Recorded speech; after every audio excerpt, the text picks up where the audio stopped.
최백은의 이게 경제다. 경제 이야기를 쉽고 명쾌하게 풀어보겠습니다. 건국대학교 최백은 교수와 함께합니다. 교수님 안녕하세요. 네, 안녕하세요. 네, 이야기를 나누기 앞서서 제가 택시를 탔는데 택시 기사님이 어떤 영상을 굉장히 열심히 보고 계시더라고요.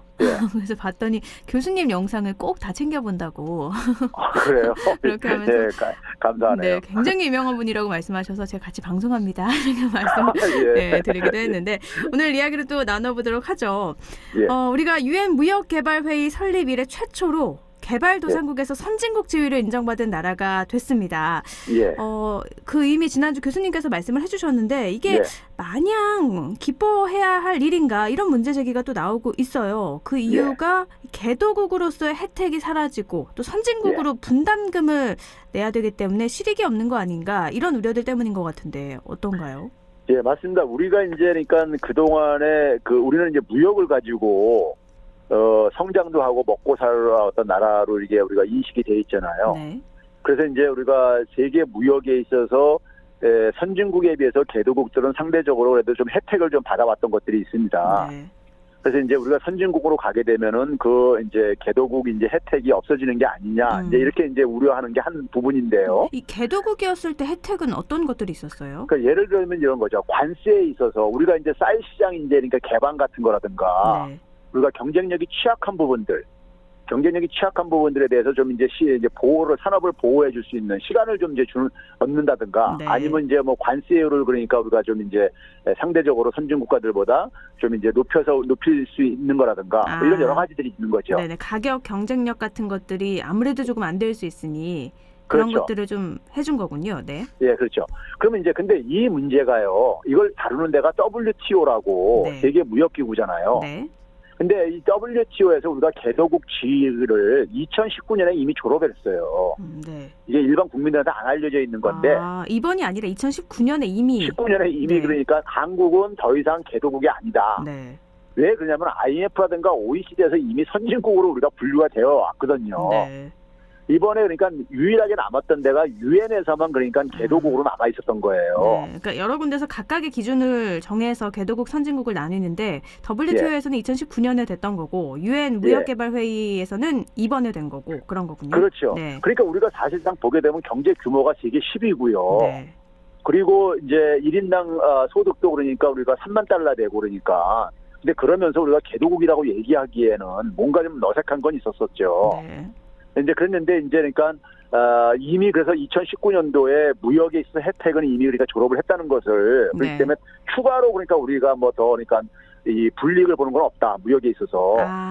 이미 2019년에 된 거기 때문에 이번에 지위 인정 받았다고 해서 뭐 추가로 혜택이 사라지고 뭐 이런 것들이 더 없다고요. 네.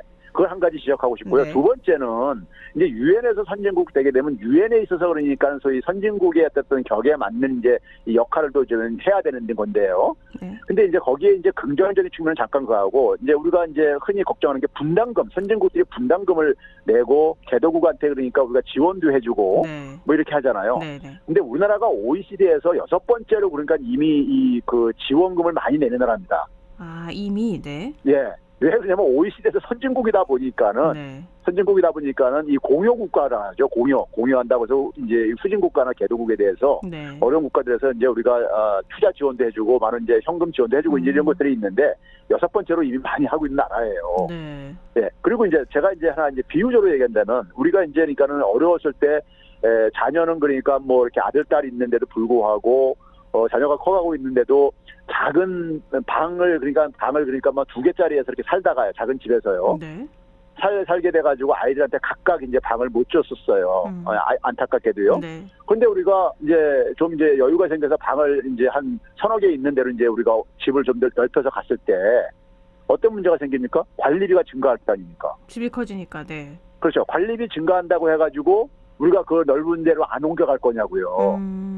그렇죠? 그러면 그 아이들한테 각자 방을 하나씩 줄 수가 있는데, 아이들이 커가면서 이제 남자의 여자의 이렇게 트이기 때문에 각자 방이 필요하고 그래가지고 줘야 되는데, 그거를 우리가 관리비 부담이 증가한다고 해서 글로 이사 안 갈 거냐고요. 갈 수 있는데. 어떻게 보면 그런 거랑 같네요. 뭐 소득이 늘어나면 세금이 많이 내는 건데 그 세금 무서워서 소득 그럼 안 벌래? 이거랑 같은 거네요. 적절한 비유입니다. 그다음에 이제 우리가 선진국이 됐을 때 보는 우리가 유무형의 이익이 굉장히 많습니다. 가장 중요한 게 뭐냐면요. 유형적인 이익이 중에 뭐냐면은 우리가 국제사회는 여전히 뭐냐면은 선진국, 즉 강대국 중심으로 그러니까 이게 움직여가고 있어요. 네. 그럼 선진국들이 그러니까 소위 말해서 국제사회에 필요로 하는 많은 규칙들을 그러니까 설정하는, 만드는 국가들인 거예요. 네네. 근데 그 규칙을 만들어가지고 개도국들한테는 그러니까 이 규칙대로 그러니까 수용하고 따라라 이렇게 가는 거거든요. 네. 예?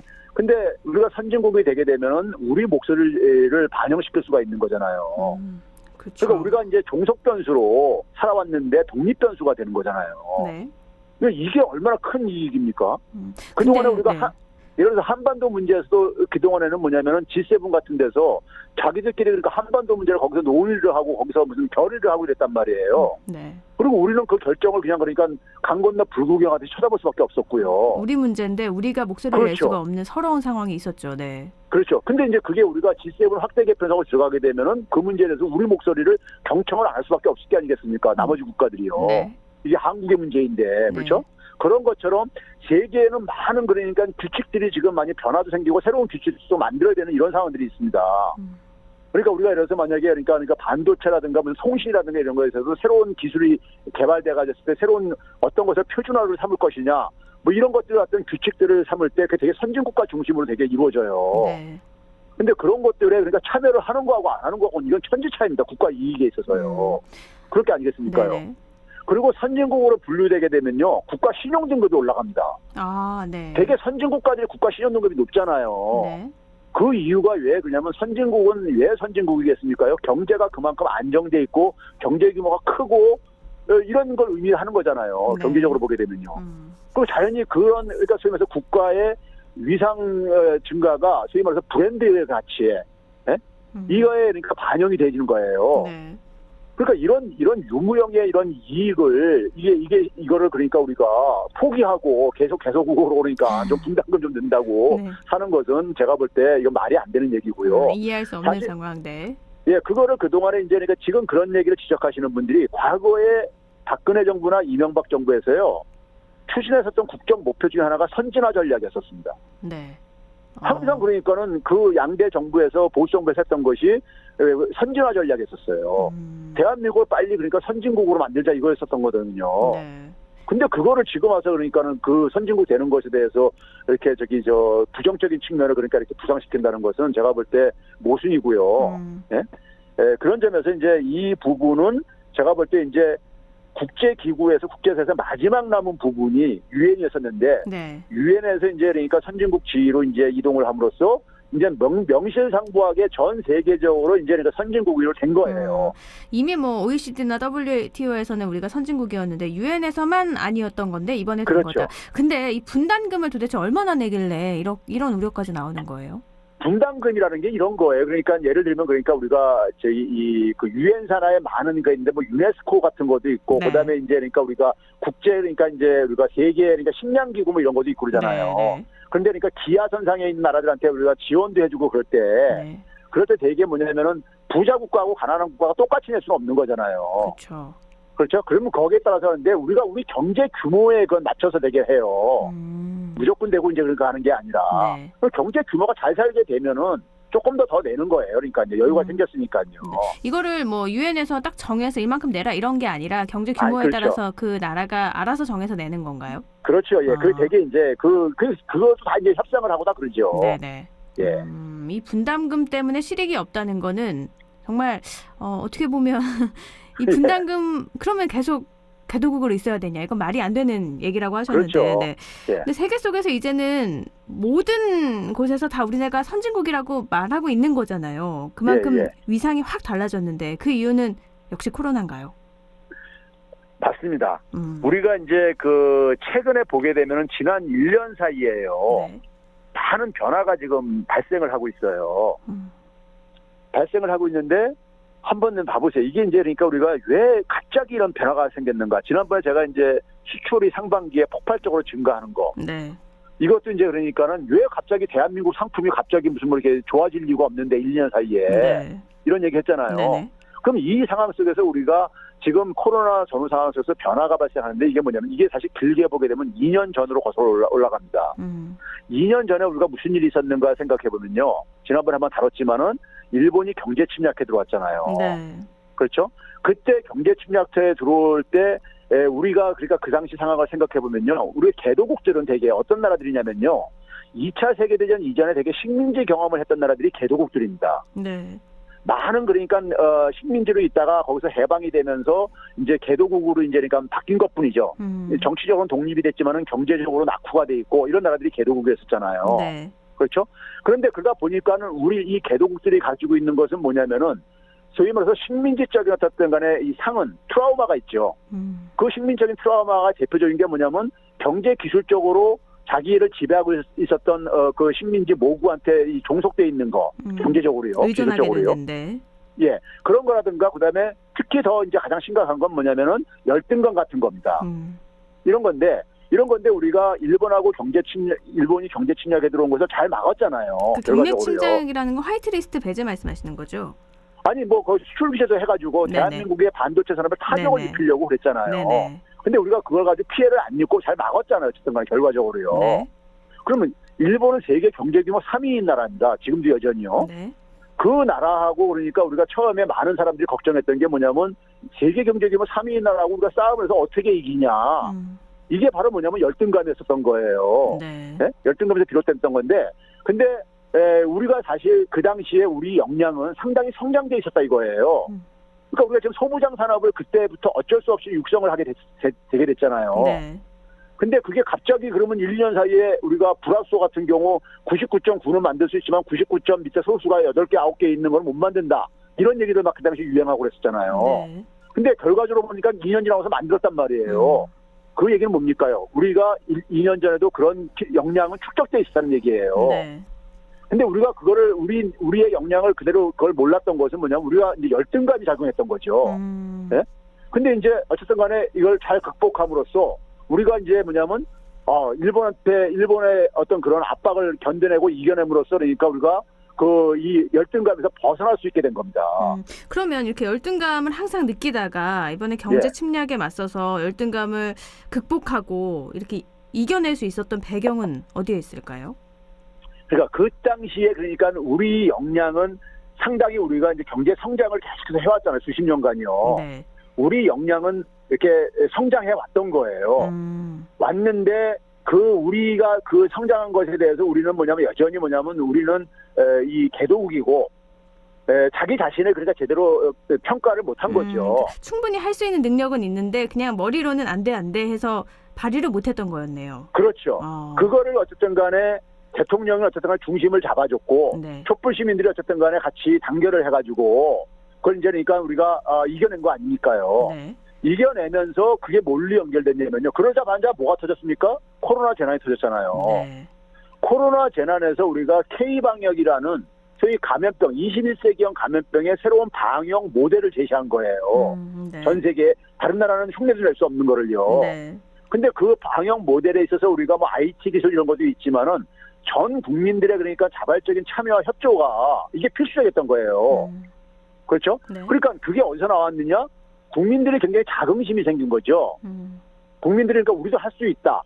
그래서 우리가 코로나 방역 때 보게 되면은 아마 사회자께서 앵커께서는 잘 아시겠지만 대구 같은 데 굉장히 심했었잖아요. 초창기예요. 그렇죠. 네. 그때 그러니까 전 국민들이 대구 힘내라 하면서 대구 막 지원도 하고 의료진들도 막 자원봉사 내려가고 이렇게 하면서 그걸 이겨냈잖아요. 네. 그 당시에 우리가 전 세계가 굉장히 대한민국을 우려의 시선으로 쳐다보고 있었었어요. 그때는 다른 나라보다 우리나라가 일찍 터져서 그랬죠. 그리고 1,000명이 막 넘어서면서 이거를 그러니까 통제하는 게 불가능하다 이런 의료 전문가들이 그런 얘기도 하는 사람들도 있고 그랬었어요. 네네. 근데 그걸 어쨌든 간에 이겨냈잖아요. 이겨내면서 그러면서 그러니까 그게 어디서 나왔냐 그 힘이 저는 그러니까는 바로 그러니까 대한민국 국민들이 그러니까는 해외에서 평가받는 게 뭐라고 하냐면은 굉장히 높은 시민의식 수준을 발휘했다 이런 얘기를 하잖아요. 네. 높은 시민의식은 소위 말해서 선진국가들의 전매품입니다. 그렇잖아요. 선진국 국민들이 대개 그러니까 우리가 높은 시민의식 수준, 민주주의 수준 뭐 이런 것들을 얘기하잖아요. 그렇죠. 네. 그게 발휘가 됐기 때문에 K방역이 가능했던 거거든요. 네. 그러면서 결국 K방역으로 인해 가지고 21세기의 이 방역 문제에 대한 새로운 모델을 제시를 하니까는 21세기에 필요한 문제를 20세기에는 그러니까 소위 산업화 시대 때는 산업 문명을 만들었던 나라들이 그 길을 제시했던 것이고요. 21세기에는 미국이나 서유럽 국가들이 그런 새로운 방역에 대한 새로운 길을 제시 못했잖아요. 네. 본인들이 오히려 무력감에 빠져가지고 엄청난 피해가 발생했잖아요. 네. 근데 대한민국이 21세기형 문제에 대해서 해법을 제시를 한 거예요. 경제적으로도 가장 그러니까 적게 충격을 받는 소멸성 지역화폐라는 창조적인 경제정책을 발의를 한 거고요. 네. 그러다 보니까 사실상 선진국으로서의 모습을 21세기형 선진국의 모습을 다시 발휘해 왔던 겁니다. 네. 그래서 우리가 작년에 유행했던 말이 해외에선 다 대한민국이 선진국인데 우리만 선진국인지 된지 모르고 있었다. 이런 말이 유행했던 게 네. 해외에서 평가가 시선이 다 이렇게 바뀐 거예요. 바뀌다 보니까는 한미 정상회담을 하면서 미국이 손을 내미는 거고 이제는 네. 예? 유럽의 국가들이 우리한테 손을 내밀고 앉아 있는 거고요. 네. 예? 파트너가 돼달라고 그렇죠?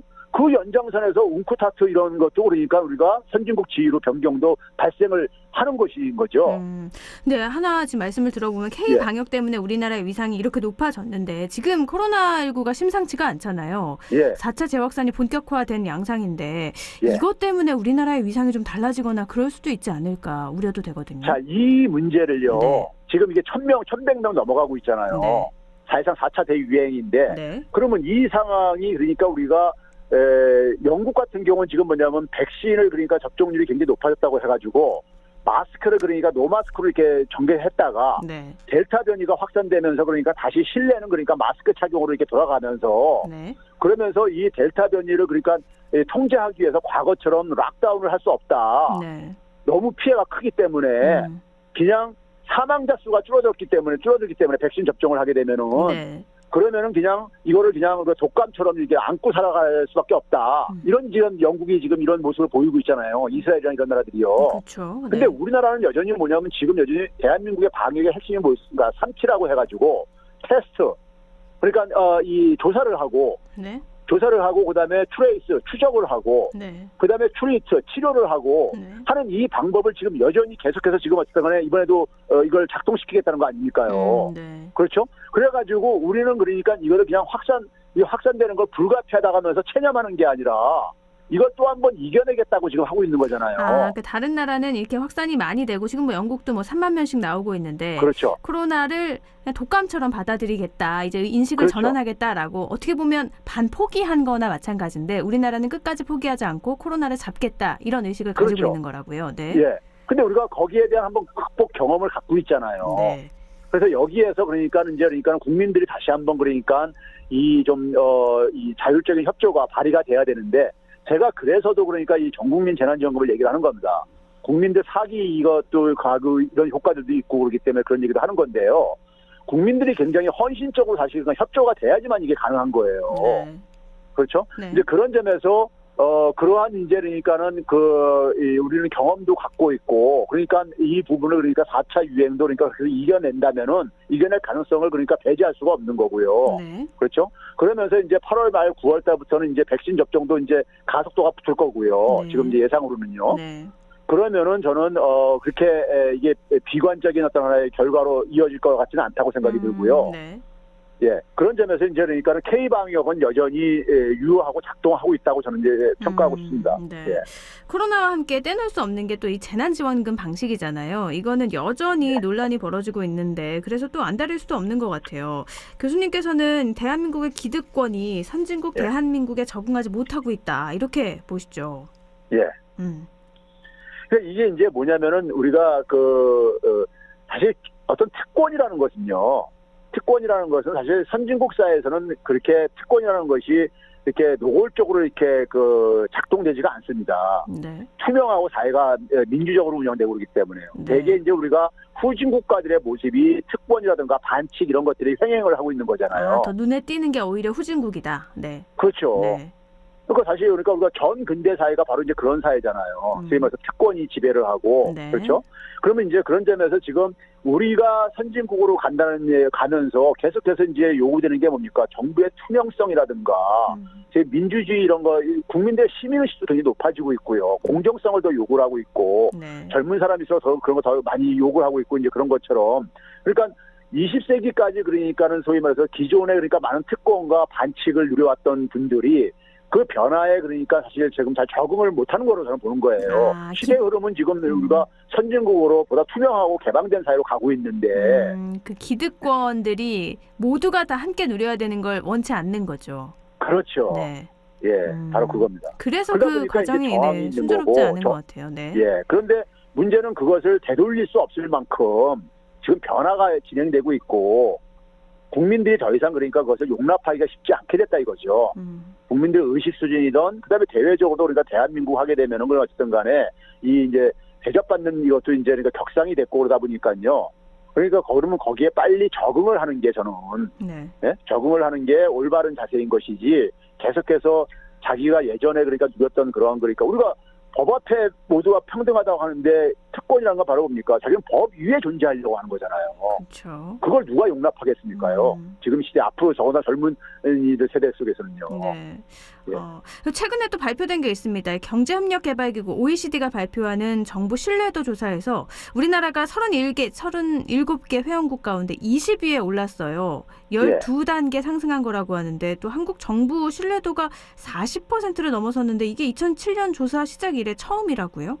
맞습니다. 이게 2007년부터 OECD가 이제 정부 신뢰도를 조사해서 발표라고 그러거든요. 네. 근데 이 정부 신뢰도라는 게 어떤 의미를 갖고 있는지를 좀 간단하게 제가 먼저 좀 설명을 드리면요. 네. 경제 이 정책에서 경제 정책이 일단 정부가 신뢰를 하지 않으면요. 우리 부동산 정책에서 봤듯이요.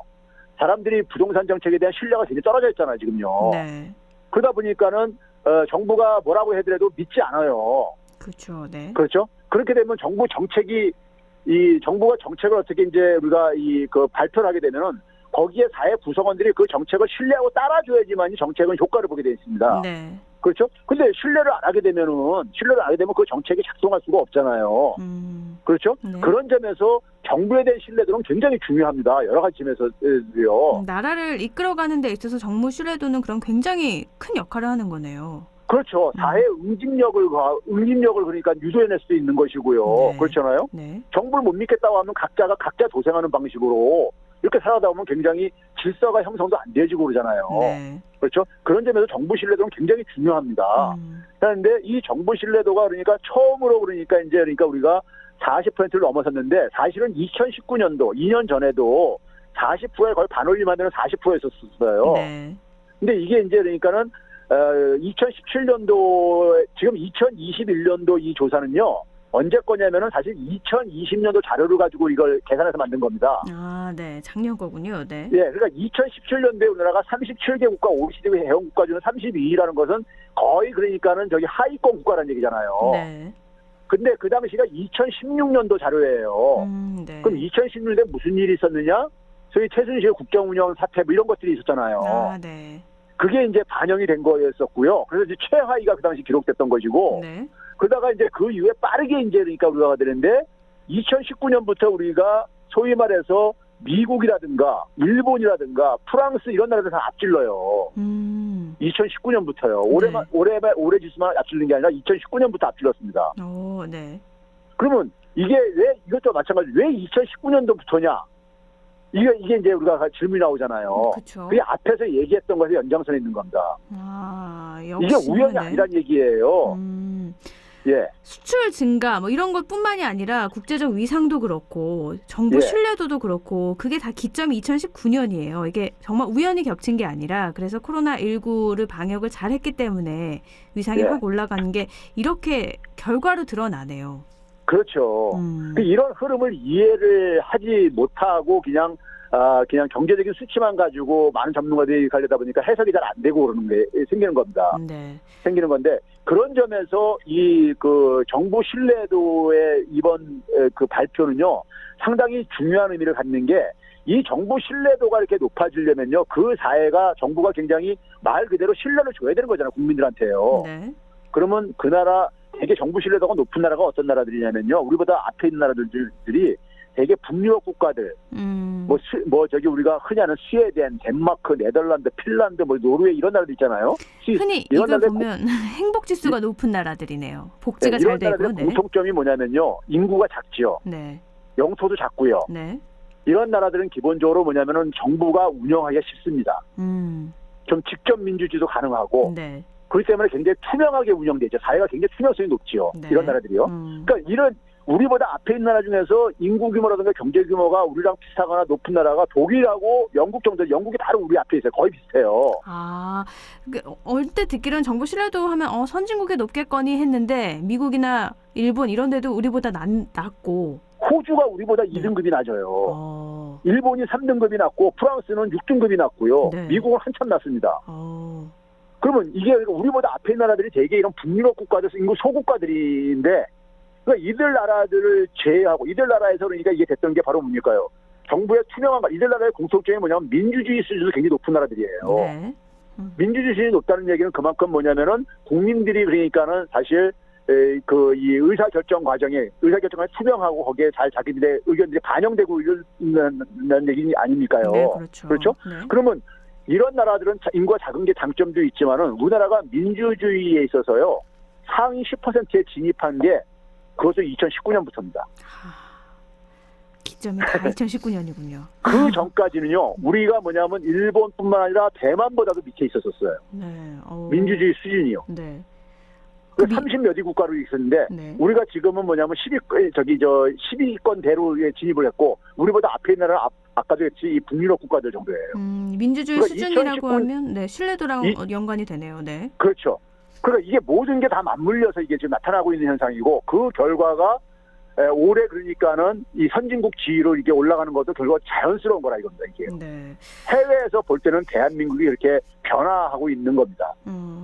한국을 G7에 가입시키는 걸 반대했던 일본의 논리 중에 하나가 유엔에서 한국 개도국 지위였잖아요. 예, 네, 맞습니다. 이제는 이런 것도 그러면 다 해결이 돼서 더 이상 반대할 수도 없는 명분이 거죠. 없죠. 네. 예. 그러니까 유엔이라는 게 우리가 그나마 IMF나 OECD보다도 더 국제사회를 대표하는 국제 기구잖아요. 네. 지구상의 대부분 모든 나라가 사실 회원국을 가입하고 있으니까요. 네네.